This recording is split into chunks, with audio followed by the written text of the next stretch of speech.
Wherever you go, whatever you do, throw a little at it. Omax, Vest and Briefs. Trichy கோட்டை railway மேம்பாலம் பணிகள் கடந்த 3 ஆண்டுகளாக ஆமை வேகத்தில் நடைபெற்று வருவதாக பொதுமக்கள் குற்றம் சாட்டியுள்ளனர். இது தொடர்பாக நமது செய்தியாளர் தீபன் வழங்கிய கூடுதல் தகவல்களை தற்போது பார்க்கலாம். திருச்சி மக்களின் இன்றியமையாத ஒரு வழித்தடமாக செயல்பட்டதான் இந்த திருச்சி கோட்டை ரயில்வே மேம்பாலம். இந்த பாலம் சுமாராக 157 ஆண்டுகளுக்கு மேலாக திருச்சி மக்களின் போக்குவரத்து வழித்தடமாக முக்கிய வழித்தடமாக கருதப்பட்டது. குறிப்பாக திருச்சி மாநகரிலிருந்து மலைக்கோட்டை செல்ல வேண்டும் என்றால் இந்த மேம்பாலத்தை தான் அதிக அளவில் பொதுமக்கள் பயன்படுத்தி வந்தார்கள். அந்த நிலையில் இந்த மேம்பாலம் கட்டுமான பணிகள் தொடங்க வேண்டும், பழைய பாலத்தை அகற்ற வேண்டும் என பொதுமக்கள் தரப்பில் தொடர்ந்து கோரிக்கை வைக்கப்பட்டது.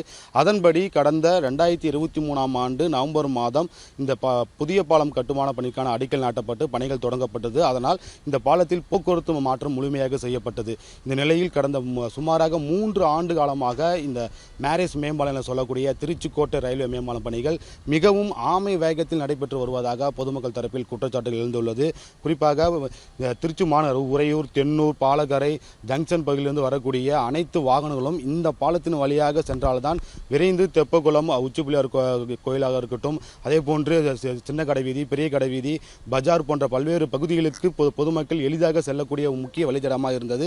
அவற்றை சீரமைப்பது ஒரு நல்ல செய்தியாக இருந்தாலும் ஆனால் கடந்த 3 ஆண்டுகளாக காலதாமதம் படுத்தி வருகிறார்கள். இந்த பாலம் கட்டுவதற்காக சுமாராக 34 கோடி ரூபாய் நிதிகள் ஒதுக்கப்பட்டு திருச்சி மாநகராட்சியும் ரயில்வே துறையும் இணைந்து இந்த பாலம் கட்டுமான பணிகளை தொடங்கினார்கள். ஆனாலும் இந்த தொடர்ந்து கோரிக்கை வைத்தும் இந்த பாலம் கட்டுமான பணிகள் அவ்வப்போது கிடப்பில் போடப்பட்டது. திருச்சி கோட்டை ரயில்வே மேம்பாலம் பணிகள் மிகவும் ஆமை வேகத்தில் நடைபெற்று வருகிறது. உடனடியாக இந்த பணிகளை முடிக்க வேண்டும், பொதுமக்கள் பயன்பாட்டிற்கு விரைவில் கொண்டு வர வேண்டும் என தொடர்ந்து பொதுமக்கள் தரப்பில் கோரிக்கை வைக்கப்பட்டது.